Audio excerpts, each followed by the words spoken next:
দুর্নীতি করেছেন, তারা জনগণকে নিয়ে নষ্ট রাজনীতির মধ্যে লিপ্ত হয়েছেন, তারা জনগণের নাম বিক্রি করে খেয়েছেন। আমি যদি স্পেসিফিকলি বলতে চাই, সিটি কর্পোরেশনের যারা বিগত দিনের কর্মজীবী ছিলেন তাদেরকে নিয়ে পর্যন্ত তারা রাজনীতি করে গেছেন। তাদের চাকরি দেওয়া, তাদের চাকরি নেওয়া, তাদেরকে বাদ দেওয়া, এইসব নিয়েও তারা রাজনীতি করে গেছেন। তারা জনগণের নামে টাকা লুটপাট করেছেন।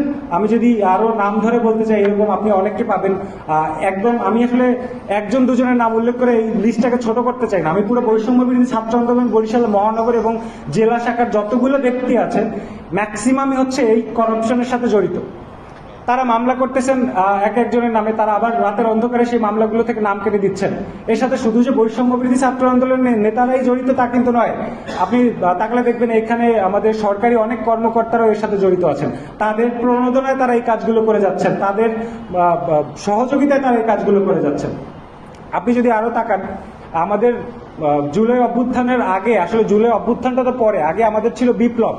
আমরা আমাদের বিপ্লবে যেটা আমাদের ইচ্ছা ছিল বা আমাদের যে আকাঙ্ক্ষা ছিল, আমরা বাংলাদেশের জনগণের জন্য কোনো কল্যাণ তৈরি করব, বাংলাদেশের জনগণের সহযোগিতা করব, তাদের সাধারণ দৈনন্দিন জীবনটাকে আমরা একটু উন্নতির দিকে ধাবিত করব। আসলে 5 আগস্টের পরে সেই জিনিসটা কখনোই হয় নাই।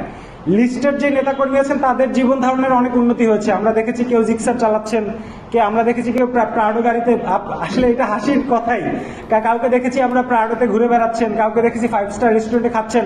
আমার প্রশ্ন হচ্ছে, ভাই আপনি একজন স্টুডেন্ট হয়ে আপনি আপনার বাবার টাকায় চলতেছেন, বরিশাল শহরের মতো একটা এক্সপেন্সিভ শহরে আসছেন, আমুয়া বেতাগি থেকে আইসা আপনি কিভাবে প্রাডো গাড়িতে চলেন, কিভাবে আপনি 5 স্টার রেস্টুরেন্টে ঘোরেন? আপনি আমাকে সেটা আপনি বলেন আমাকে। আমরা বরিশালের স্থানীয় ছেলে পান, আমরা জানি কোন রেস্টুরেন্টে খাইতে কয় টাকা লাগে, আমাদের কাছে সেই হিসেবটা আছে। আমরা এখনো আমাদের বাপ দাদার ওই অঢেল সম্পত্তি থাকার পরেও আমরা পারি না ভাই অনেক কিছু করতে, কিন্তু আপনারা কেন পারেন? কিভাবে আসে টাকা পয়সা? আপনাদের কাছে প্রশ্ন করলে সেই প্রশ্নের কোনো সুনির্দিষ্ট উত্তর আপনারা আমাদেরকে কখনোই দিতে পারেন না।